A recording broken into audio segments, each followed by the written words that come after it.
Welcome to our Aspiring Principals webinar series. Today is Thursday, April the 25th, 2019, and my name is Aaron Lurie. I'm the Director of Professional Learning here at NAESP. Today, we have two of our NAESP board members presenting on the topic of preparing for the principalship.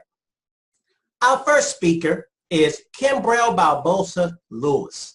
She is currently serving as NAESP's Vice President. Ms. Lewis is also the principal of Cordova Elementary School in Tennessee. Welcome, Ms. Lewis, to our Aspiring Principals webinar series. Thank you for welcoming me, Aaron. Thank you all for joining us today. Can you tell the NAESP universe a little bit more about yourself? Sure. I'm Kimbrell Barbosa Lewis, and I've served on the NAESP board for 4 years. My background is in education, a little bit of banking experience prior to being in education. I have been a principal for 9 school years. My current school has pre-K through 5th grade, and we have about 860 students. There are nearly 200 schools in my district. We are the largest district in the state of Tennessee. My school is one of about 30 optional schools, which is very similar to a magnet school. I'm also married to my husband, Trey, and I have 3 children, and I get to actively participate in my community, including my church, where I often see my students now, and also with Bethany International of West Tennessee. In the past, before becoming a principal, I was an elementary school teacher. Then I became a curriculum coordinator, which I thought was a very good beginning point to learning the administrative role. Then I was an assistant principal for 5 years and became a principal in the middle of the school year of my 5th year. If you'd like to learn more about my school, Cordova Elementary, and my school district, there are websites posted at the bottom of this slide that you can access to learn a little bit more about the school district, Shelby County Schools, and Cordova Elementary. Well, I'd like to let everyone know that everyone's come in muted. And if you have any questions, we're going to use the chat box today for Ms. Lewis. Ms. Lewis, I'll hand this presentation over to you at this time. Thank you. And we'll go to the next slide. Today I want to talk with each of you about preparing for leadership as a school leader and principal. And I really want to focus on partnerships in 3 different ways. Partnership for professional growth, through shared leadership, through shared learning, and also through shared accountability. Let's start with thinking about shared leadership. As a leader, and you are a leader, as you aspire to become a principal, you are currently a leader. Think about the fact that leading is the process of achieving a collective goal through people. In the case of schools, we lead to achieve a supportive learning environment of high achievement and socially equipped students. As you begin the steps to become a principal and the lead learner in your own school, take a moment to think about a time that you experience being at your peak performance. That's when you were in a state in which you were in a zone, in an optimal functioning. It's often called the zone. Sometimes it's called being in the flow. But it's when your talents are coming together to help you achieve at the highest level of performance. Think about that time for just a second. Okay? With your mental picture, where was the leader in that story?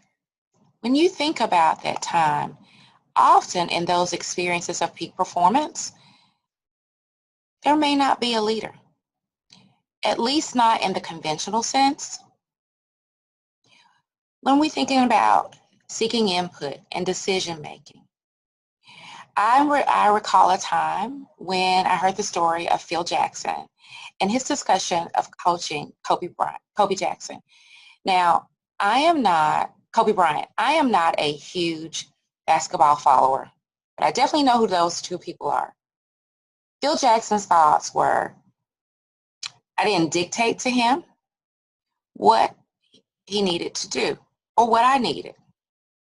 I simply pushed him to think about the problem in a different way, mostly by asking him questions about the impact that this or that strategy, whichever he chose, might have on the team. The most gratifying thing of all of this was watching Kobe transform. And that's when we think about rising to the challenge. He transformed from being a selfish, demanding player into a leader that his teammates wanted to follow. Now, to get there, Kobe had to learn to give in order to get back in return. Leadership is not about forcing your will on others. It's about mastering the art of letting go. Leadership's an act of controlled improvisation. So many circumstances face leaders daily. You have to keep your plan in mind, the practice you've done, but you also have to improvise with the help of others. So leadership at its peak performance combines your intrinsic motivation, your talent, lots of courage, and most of all, passion, our passion for our students. Next slide. So when we think of shared learning and partnering for professional growth, I want you to keep in mind the term that we've all heard many times, a transformational school leader. So what is that exactly? We've heard it a lot, but what a transformational school leader considers is the organization and the common good interest. They work in collaboration and in collaborative communities and see collegiality as a learning opportunity. As an introvert, that sometimes has been a challenge for me. But what it helps us to do is learn how to implement complex ideas effectively, reliably, and at scale. It develops a capacity within our system, within our school and our districts to learn improv, be improvisational. A huge part of schools is improvement goals, as we know. We are measured and evaluated by them, you all. In the improvement process, we often consider how we're going to achieve those goals through strategy. But we also must recognize the dynamic impact of collegiality, the power of cross-school and inter-district connections can translate to achievement and growth gains. So, in thinking about colleagues, you all, I became a principal, as I said, mid-school year. My colleagues began 5 months earlier, giving them a head start on the improvement cycle. Though I knew my school's data, I needed practical solutions and insights to the step-by-step actions to move my school forward. I partnered with principals whose schools had similar demographics and achievement and growth data to mine. We devised plans together. We constantly had phone conferences to see what was working well, what was not. We also joined each other at each other's schools to see how implementation looked in their setting and in my setting. Also remember to continue your professional growth. I was very fortunate that when I first became an assistant principal, my principal mentored me in strongly encouraging me to join NASP from the very first moment I became an assistant principal.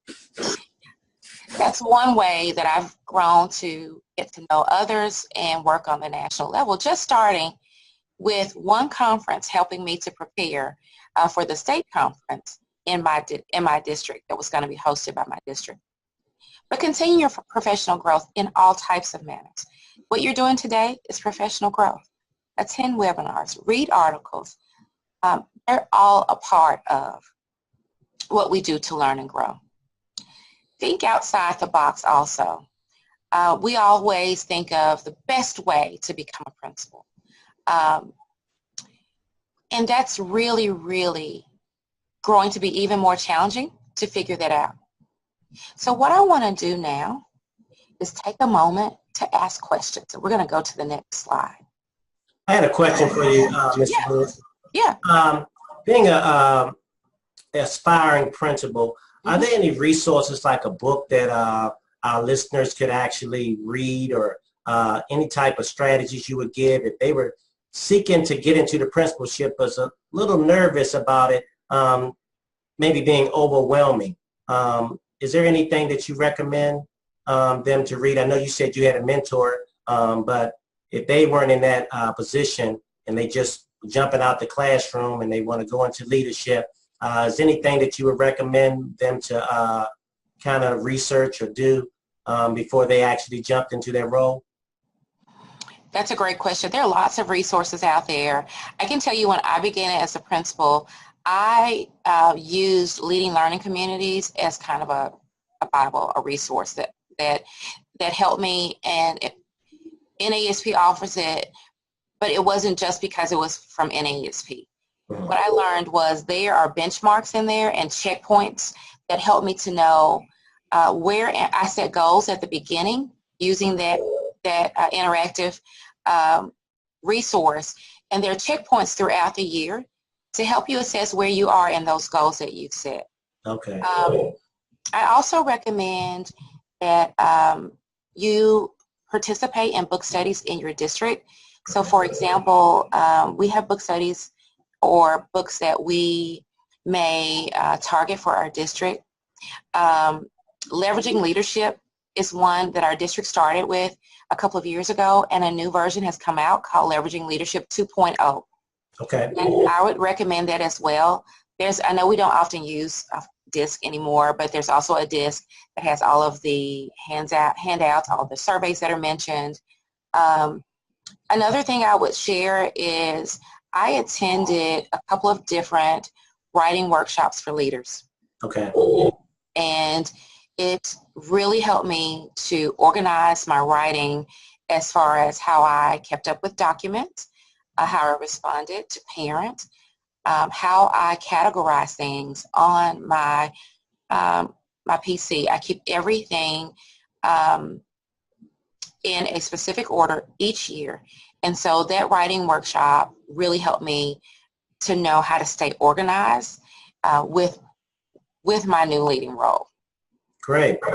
Thanks for the information, Ms. Lewis. You're welcome. So we're going to move to the next slide, which helps us as we talk about thinking outside the box. This is a poll that we're going to do. So as you see it, I do see some people are responding in the chat, and I'm going to be sure that I answer some of those questions. But what I want you to think about right now is, what path did you or will you choose to become a principal? Are you going to apply based on your master's or advanced degree with certification? Are you taking advantage or participating in your school district's leadership preparation program? Are you in New Leaders or a very similar aspiring principals program? Or are you doing a combination of two or more of those things? So Honor's going to put up the poll, and if you will choose what best applies, and as you're completing that poll, I'm going to take a look at Bradford's question. He earned a master's in curriculum and instruction. How can I use that academic experience to become a principal? And how can principals ensure that teachers are adequately preparing students for state standardized testing? Well, number one, how can I use that academic experience to become a principal? So my master's was also in curriculum and instruction. The first thing I did using that master's was I became the school improvement chair and accreditation chair for my school. I was still in a teaching role, and I made an effort to talk with my principal, let her know that I was in that program, and I did one of my residencies for the program at my school. She allowed me to take on that leadership role, and that really gave me a foundation of understanding the big picture of school improvement. My previous view had been a classroom level view, so I didn't have that 360-degree view or that high level view of what it took to run a school until I did that. The other thing was, as I advanced on to my further degrees, I began, as I mentioned, as curriculum coordinator. In many districts as a Title I coordinator or PLC coach or instructional facilitator. That program, that role, it's like a little microcosm of school leader, because you have budgets, you have compliance, You have you have a budget that also applies to staffing. You put on professional development for teachers, programming for students, and opportunities for parents to receive to participate in the school. So that was an excellent opportunity for me before I became an AP, an assistant principal, or principal. Now, how can principals ensure that teachers are adequately preparing students for state standardized testing? Well, I can tell you, Bradrick, that that could be probably a day-long webinar in itself.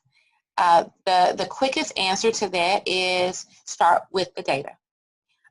You need to start with your summative state assessment data. And each teacher should be aware of where their students are and track that data throughout the year using benchmarking. And then we do what I call at my school Take 20. It's called something else at other schools. We have a weekly focus on specific standards that teachers teach in addition to the curriculum in testing format.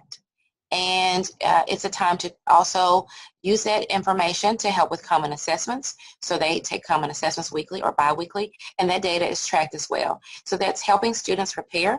Also, the accountability is shared with students and teachers in tracking and understanding the goals and what it takes to meet those goals. I hope I answered that question. Okay. 47% said masters, 7% said school district leadership, 20% said new leaders or similar program, and 27% said a combination of 2 or more paths. Okay, that's great to hear. What I want to share, the previous slide said think outside the box. I, long before I became an administrator, had my master's in certification. I'd got my EDS in administration, so I was certified in the classroom. Now, sometimes, everyone, it takes quite a bit more. Our district has a principal preparation program, and NASP also has an aspiring principals program. It's very competitive in my district. It's a large district, but it is very competitive. I also, as an assistant principal, after 5 years of being an assistant principal, enrolled in the district's preparation program. Within my district, it was very rare that you, at that time and even now, could become a principal without having gone through that preparation program or a similar program like New Leaders. Think outside the box. It may take a combination of both for you to be prepared or for your district to recognize that you're prepared. So think outside the box. Okay? So we're going to go to the next slide, and we'll get ready to share with Victoria after this next slide. Partnership with professional growth. When we partner for professional growth, we've already covered that one, so we're going to move to the next one, partnering for shared accountability. So when we partner for shared accountability, that's when we see a difference in a teacher leader coming up to being a principal or assistant principal. You own the work and the responsibility. So aspiring leaders often share with me that they would like to soon become a principal. As a school leader, I'm continuously aware of teachers and aspiring leaders who go the extra mile. So they're volunteering to lead teams, they're helping students transition in the hallways, they're serving as substitute administrators when I'm out or my assistant principal's out. They're staying for programs. They present themselves as the leaders they want to become. Also, know your community as a school administrator. I served in 3 very different schools. One whose parents line the hallways every day to come in and get to go in and be volunteers in the classroom. One was in a very high poverty level with little diversity, and the community was encroached by gangs. And my current school is very different from both. In each situation, I learned the culture for the teachers, staff, who were the influencers for students and for parents and community partners. Cordova, almost all of our community partners are churches, and this is expanded every year. But during my first principalship, there was one church and a Navy base. Keep those in mind, because those partners will help you to support teachers and students. Lastly, I want you to remember to seek the unknown. We're not going to know everything. As the principal, I'm not always the expert. I do teacher experts. I do have peers who may be an expert on a subject. And don't be afraid to have those tough conversations. The most difficult thing for me is when a conversation is contentious with a parent. So don't be afraid. You learn from those moments. And even though those steps are difficult, they will help to grow you. Thanks so much for your time. Well, thank you, Ms. Lewis, for your time as well. I did have a question, just curious about your background and things that you did coming up as assistant principal and trying to go into the principalship. Delegation and stakeholders as well is something new for teachers who've never done that before. Most teachers really deal with their own climate and things of that sort, their classroom, and they're delegated things, but becoming an assistant principal or principal, you now are the person who's going to delegate. How does someone feel comfortable about doing that? And secondly, coming in as a principal, how do you establish relationships with stakeholders or the community when it's something that you haven't done before on that basis? If you could elaborate on that a little bit. Sure. So as far as delegating, when you are a teacher, you may serve as a teacher leader, and in your teams you may participate in PLCs. And in PLCs, each person has a role. Okay. So if you lead the planning or you lead the PLC, you can delegate those roles. So it's similar as an assistant principal coming in. You know your strengths and you know where you need support. You need to learn, do surveys of your teachers, what their strengths are, what they enjoy doing. I do that every year. Also what committees and teams they like working on. That helps me to delegate the responsibilities. And as a school leader, we have shared leadership. I have an assistant principal, a PLC coach, 2 counselors, and an instructional facilitator. We meet every Friday and discuss what we're going to be doing the next week, what tasks we're working on, and we decide together how we're going to share in moving the school forward. As far as getting to know your stakeholders, one of the things that I recommend that I did when I first became a principal at both schools is I had coffee with principal. Very simple, low cost. You just designate a time. I chose the second week of school because my kindergartners were coming in. And you just let parents and stakeholders come in, have coffee with you, talk to you, get to know you. I've also done ice cream socials before school started. Sometimes it's registration day. So the community can sponsor that for you. So you could get your local grocery store to sponsor that for you. Go talk to the manager. They're almost always willing to donate a gift card or some ice cream to help you. And people get to come in and just see you in a relaxed setting before they see you as, in a formal setting as the principal. I appreciate that information, Ms. Lewis, and thanks for those questions. We'll take any other questions at the end of the webinar you had for Ms. Lewis, and we're going to go at this time to our next speaker, who is Victoria Reed, who currently serves as NAESP's Director of Zone 1. Ms. Reed is also the principal of Highland Elementary School in Connecticut. Welcome, Ms. Reed, to our Aspiring Principals webinar series. Thank you for waiting patiently with us. How are you today? I'm great. Hi, everyone. Greetings from sunny spring-like day here in Connecticut. I'm happy to be with you all today. I'm going to tell you a little bit about myself. I have been the principal here at Highland School for 18 years. Prior to that, I was an assistant principal in Groton, Connecticut, where we had 98% of the students who were Navy dependents. So I have quite a bit of experience as an administrator. Prior to that, I was a classroom teacher in New York State in primary grade. So my school now, Highland, is a pre-K2 building with approximately 325 students and a staff of 74. I decided, next slide, I decided to begin this discussion by viewing it through the lens of communication. And I know that many of you are aspiring principals, but I took the step of looking at this as though you're about to take your first job. And so some of what might be sharing with you are items that are probably not necessarily covered in your administrator classes. Some of them are, some of them may not be. So there are inside tips and things that I have found over my years of experience as a building administrator. So looking at communication and looking at building relationships, I've made that my first slide because I feel that that's one of the most important things you will need to do as a new principal. And the first one I have is staff. If you are fortunate enough to get a job this year or next year and 2 years from now, one of the things I would suggest that you do is take some time during the summer to set up a brief appointments to meet individually with all staff members.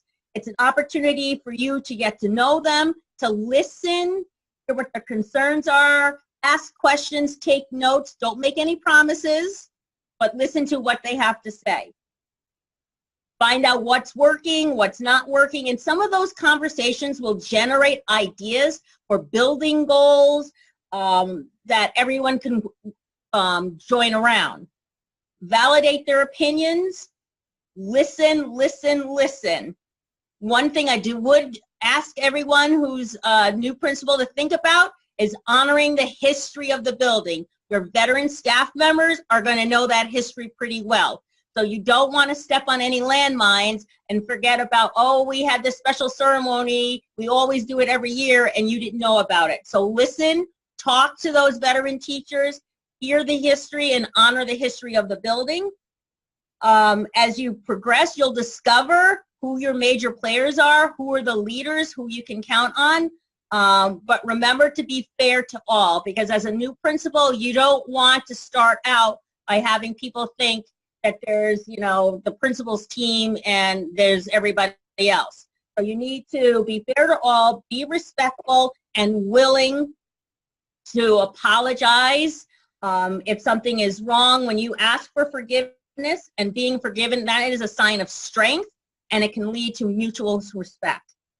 Don't take anything personally. If there's the last thing I can tell you about staff sometimes can be tough, and it's important to realize that it's coming from a place of not necessarily understanding what the big picture is, and to develop a thick skin, because it really isn't directed at you personally. It's about the situation or the materials or what's been going on.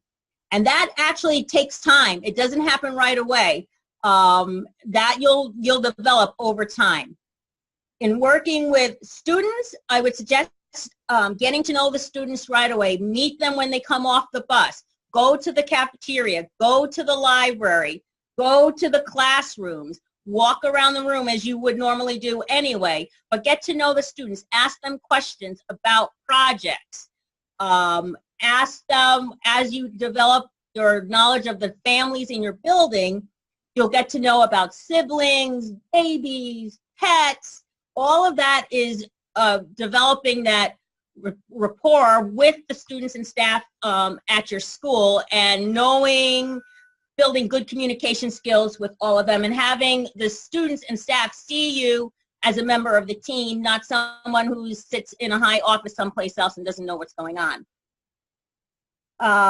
At my level, as a pre-K2 building principal, I have conversations with students all the time, whether it's outside at recess, in the cafeteria. It's something as simple as a student losing a tooth is a big conversation, especially for my pre-K2 students. Parents, the first thing I would do is have a meet and greet. Schedule a meet and greet with your parents as an opportunity to establish that first impression. Try to create a welcoming environment for all of your parents so they feel that they are a part of the progress of the students. Ultimately, all parents want their children to succeed, and they want to know that the staff in your building and that you as the leader of the building are doing everything you can to make sure that students are successful. That doesn't mean that there won't be some bumps along the way, but if parents know that you're working hard to support their child, you will be meeting them halfway. Be creative in developing opportunities for parents to be involved. The staff is half of the education of children, parents are the other half, and we need to be working together. As you know, many parents today, there are two working parent families, and it's hard sometimes for them to come in. So you need to think, as Kimbrough was saying, out of the box for ways for parents to get involved. That might be at night or sending something in over the weekend, connecting them with your parent-teacher organization.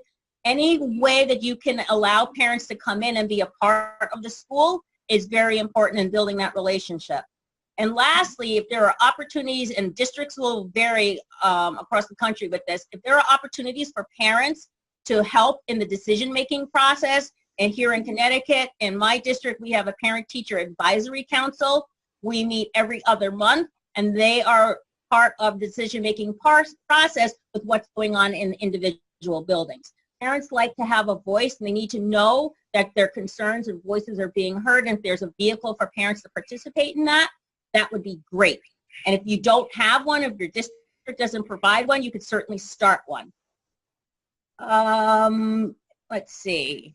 In community, here's a big tip. Drive around the neighborhood where your students live. It's awesome to get a sense of where kids live, what the neighborhood is like. Are there areas for kids to play? Are there sidewalks? And if you have any additional time, I would suggest driving around the district. If you're new to the district, it's nice to know where the other elementary, middle, high school buildings are located, who is close by, who's not close by. But definitely driving around the neighborhood, I would encourage you to do. Reach out to community members and variety of business owners that are in the town. I would also include nonprofits and your public service providers, such as the police department, the fire department. They not only have materials for schools and students, but they also can bring some expertise in. We always have the fire department as an elementary school. As you can imagine, we always have the fire department coming to our school in October for Fire Safety Month, and all of our students have those little red hats to wear on Fire Safety Week. But also get to know some of your nonprofit organizations. We are a K-Kids school. It's a community service organization connected with Kiwanis International. And our K-Kids team, even though I'm pre-K to 2, we meet once a month after school, and the students with teacher advisors pick a community service project to work on every other month. So some of the things that we've done is collected dog food and blankets for the Humane Society. We're just wrapping up a crayon initiative where old used crayons are sent to a company, they're melted down, and then they're made into crayons that are given to hospitals such as the Connecticut Children's Medical Center. So don't overlook those opportunities to make those connections. If you have the opportunity to meet with community leaders, I would suggest doing that. We have a town council format here, so we have a mayor, members of the town council. They are invited to participate in some of our events that we have here in school, so any opportunities that you can bring them in. We have an annual Veterans Day program. All of those members of the community are invited, and they look forward to coming.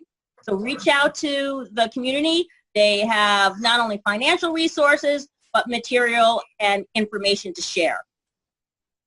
All right, culture. Culture is tricky.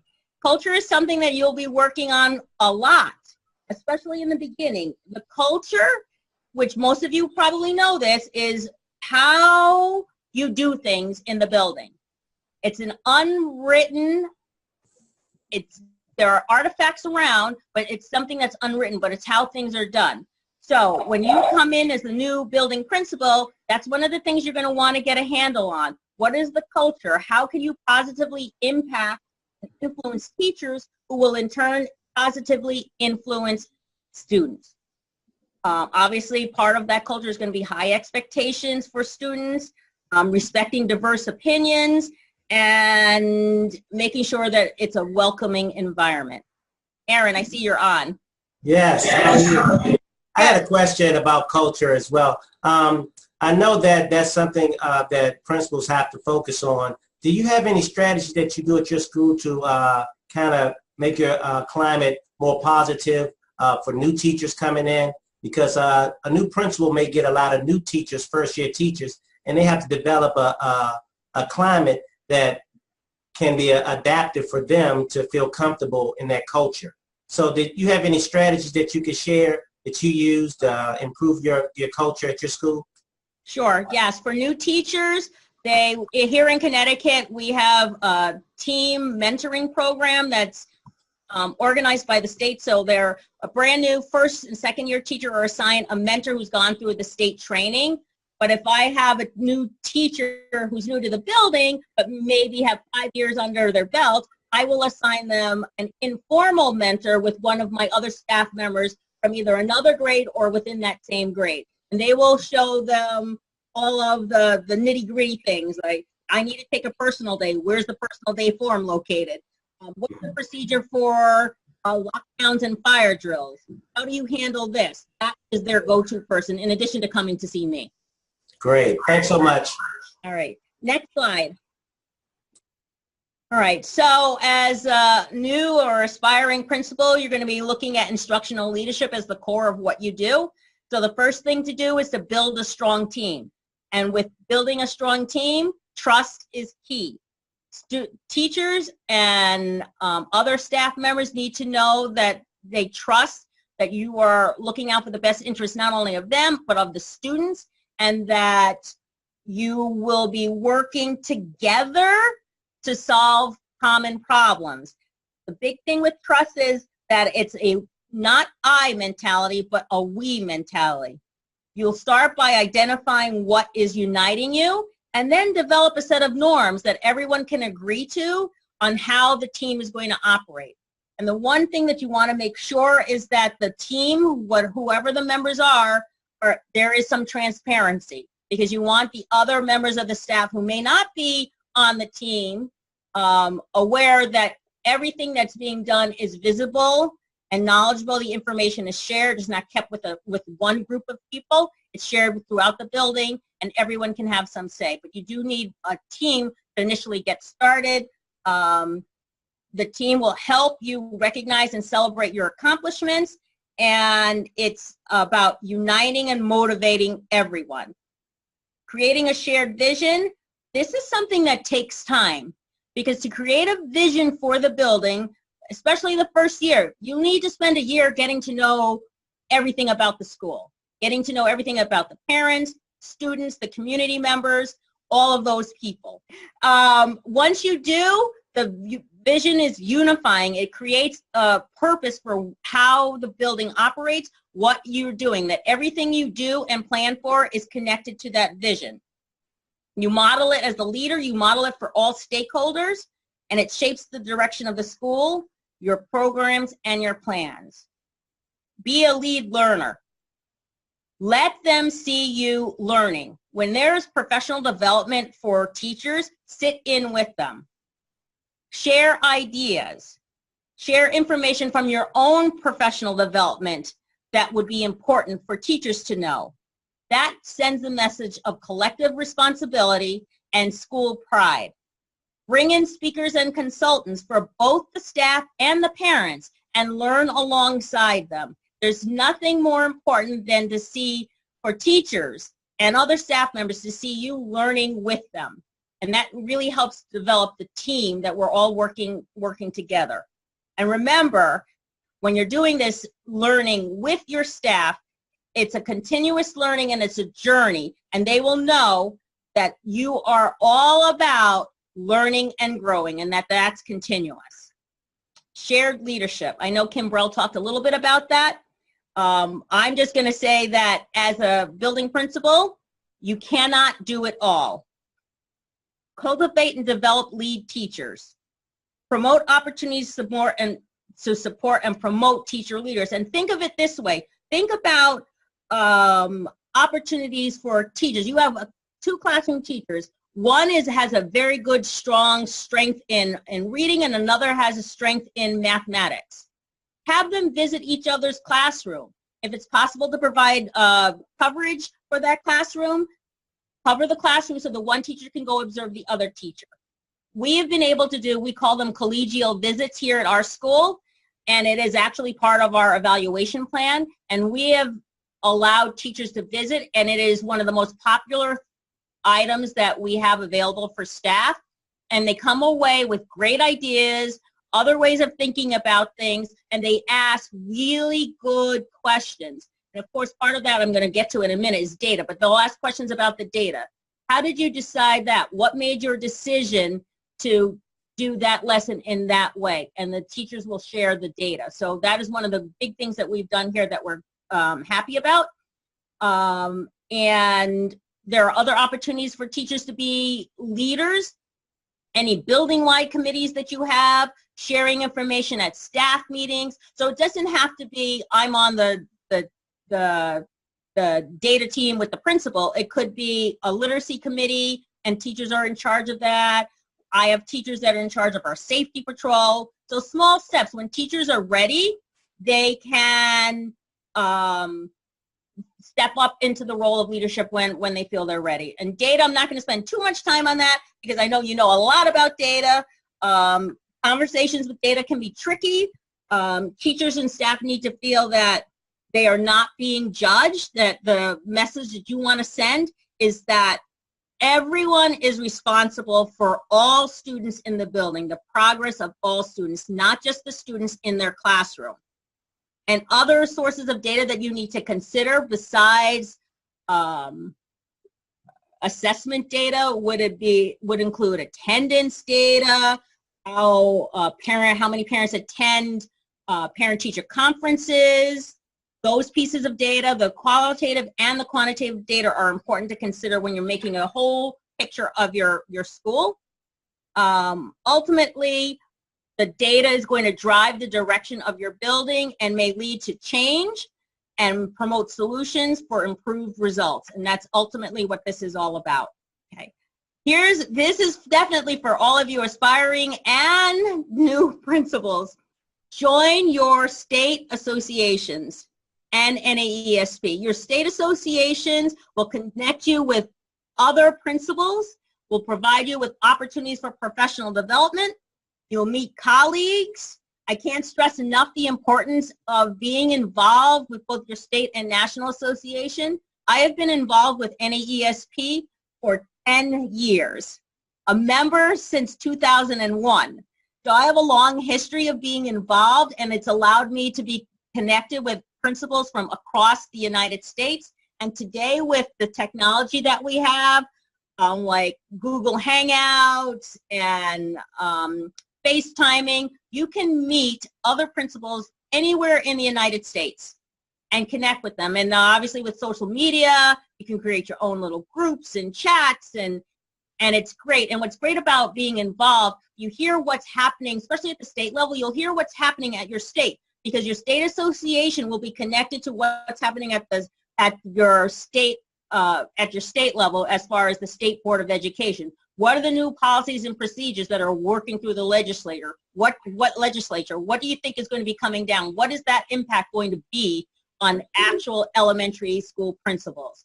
So being connected, they'll have that information for you. They'll also connect you with other new principals, just like NAESP will. You'll also be able, if you go on the NAESP website, find lots of information to help you, especially if you're a new principal. Working with a mentor, I strongly encourage it. A mentor or coach is great, especially your first couple of years out. They're your go-to person when you have questions. It could be a mentor in your district, or maybe a mentor who works in another district. They're great about guiding you with questions. And remember that there are no dumb questions. There are great questions that you need an answer for. So working with a mentor will provide that guidance that you need for questions that come up that you never even thought about, especially as you're going through your program. Questions that you wouldn't imagine that you would have to deal with, and you want to know what's the best way to go. Network with colleagues in different districts. I would even strongly suggest that you go visit other buildings. Find a time to go. When you go and do a walkthrough with another principal, you see different things. You get ideas, you ask questions, you might find a different way or a better way of doing something. I love going to visit other colleagues in different districts, and I love having them come visit my school because we learn a lot from each other just by doing a simple walkthrough. And my last question, my last bullet actually is about the work-life balance, and this is important. This is a very demanding job, and it can consume you. And you don't want that to happen, or you will burn out. So what you need to do is to become a strong leader, is to develop some habits that will allow you to be able to make that balance between your work life and your home life. Some of the habits that might help you with that are your schedule. Maybe you set up a time in your schedule where you do your walkthroughs, a certain time when you do answering emails. Maybe there's no emails on the weekend. You have to figure out what works for you and then stick to it. And that's the hard part, stick to it.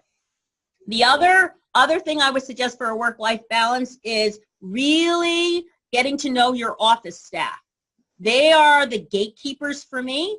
And so they have my calendar, so I'm not answering emails when a parent or a teacher or somebody needs to come in to see me.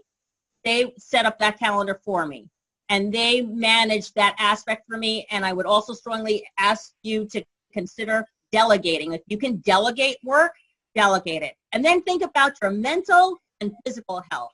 This is where the work-life balance comes. If you are a person who likes to run, I like to do running, make sure you have time to do that.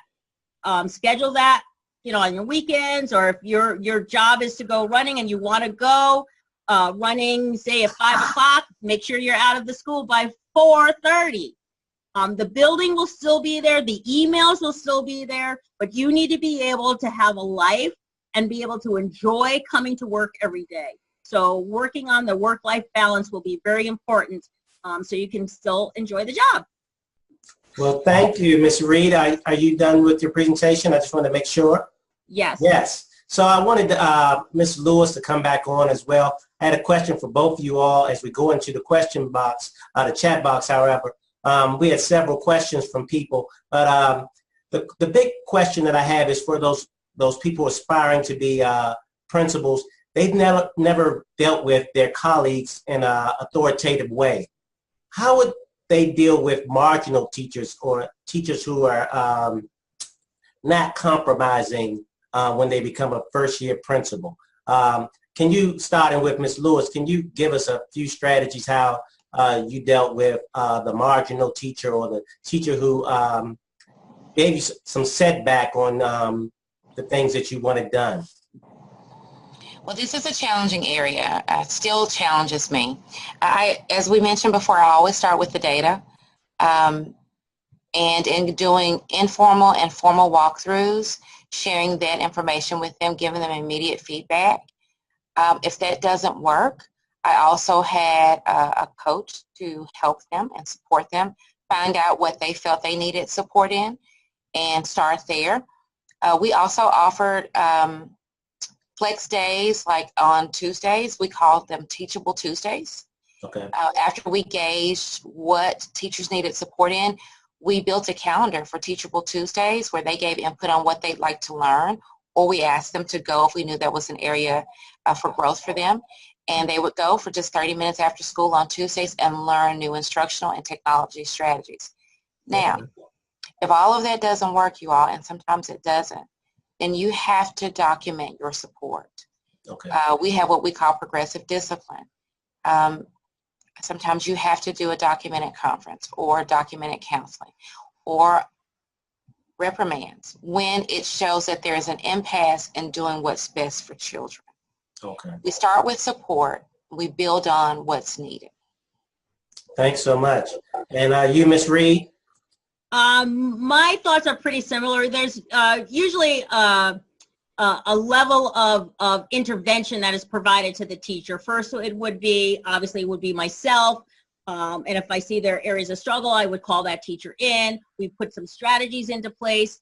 And if that didn't work, we do have coaches here, a literacy coach and a math coach. I would have them work with the teacher.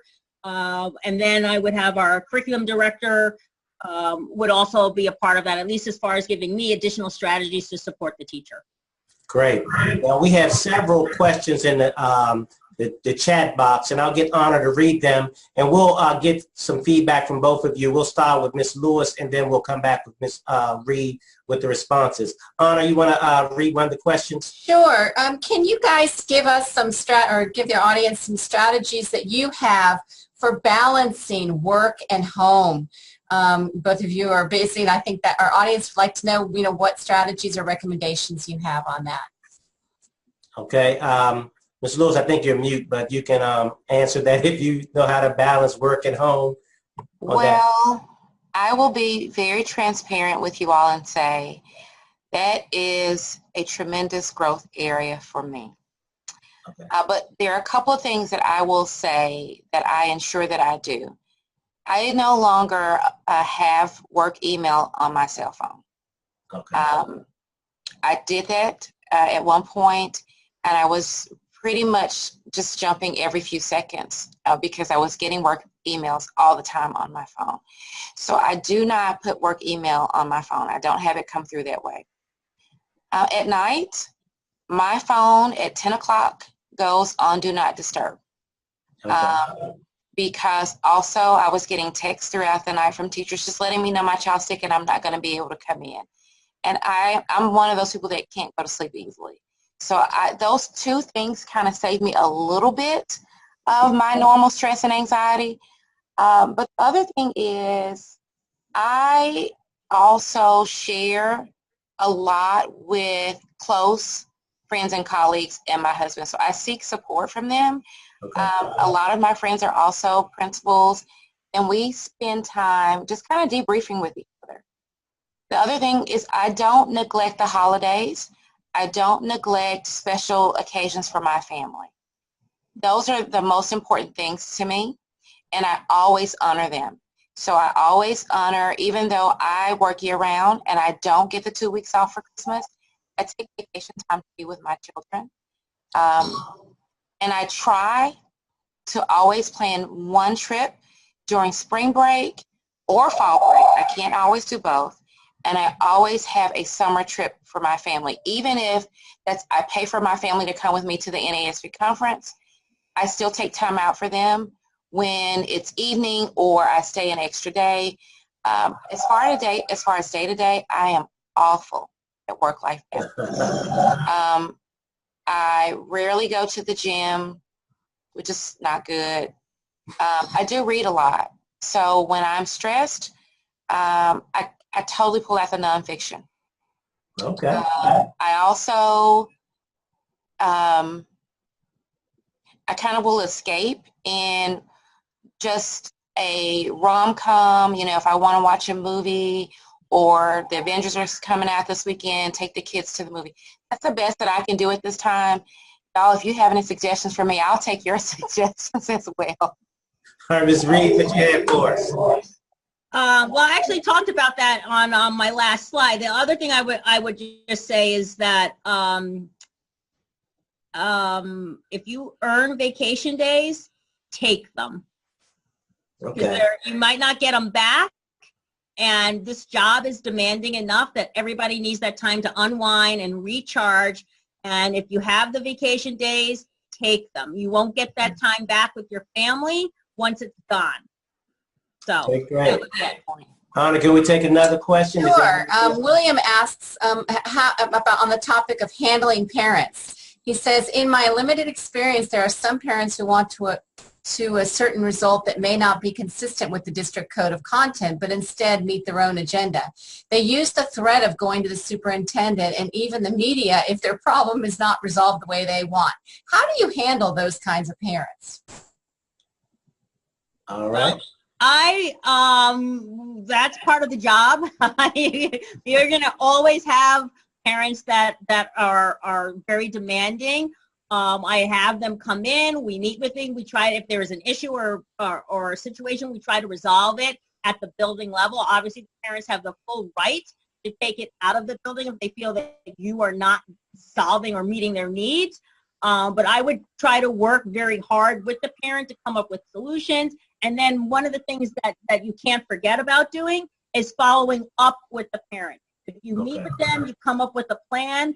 1 week later or whatever you decide, follow up with the parent. Is it working? If it's an issue between students in the classroom, has it been resolved? Are there any more issues? Can you contact me? Develop a system where that parent knows that they can get to you and you can talk about it. And hopefully that resolves it so that it doesn't go to the next level. But it could. Okay, that's good to me. Did you want to jump in, Ms. Lewis? Just real quick, because I have a large school, I want parents to know that I am not the only person they can talk to. Okay. So we make our counselors available, our APs available if I'm not available. And actually, I ask them to start with the teacher. It's a classroom issue. My first question is, have you talked to the teacher?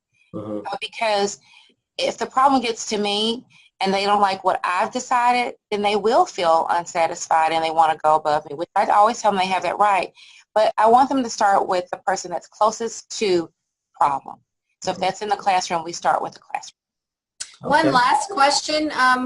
Maybe we can fit this in here. I think it's a good one. What is one strategy that you would have? Leslie writes about how one challenge of becoming a principal is learning to support and lead a variety of different personality types. What would be one strategy that you would have for doing that as a new principal? You got that. That's not going to happen fast. You need to get to know each person as an individual. So my suggestion as a new principal coming in is spending that 15 minutes before the start of school or shortly after the start of school, having a sit-down meeting with that individual staff member. And when I say staff members, I don't just mean teachers. I mean your custodial staff, your office clerical staff, your paraprofessionals, art and music teachers. Get to know them, get to know what concerns they have about the building. I have found that valuable in the 2 different positions that I've been in getting to know the staff and having them get to know you. That's how I would start it. Great. All right. I want to thank both of our board members, Kimbrell Barbosa Lewis, as well as Victoria Reed, for this information during our Aspiring Principals webinar series. Don't miss our Super Bowl of events, our pre-K to 8 Principals Conference. It's going to be in Spokane, Washington, July the 10th to the 11th. The registration link is at the bottom. Make sure you do that. And we, on behalf of our Executive Director, Dr. Earl Franks, our Associate Executive Director of Professional Learning, Gail Morgan. I am Aaron Lurie, Director of Professional Learning, here at NAESP. I want to thank my partner behind the scenes, Honor Feedy, for this Aspiring Principals webinar series. Again, catch us at our next series coming up soon. Thank you to our panelists. Have a good one, and bye-bye. Bye. Thanks, everybody.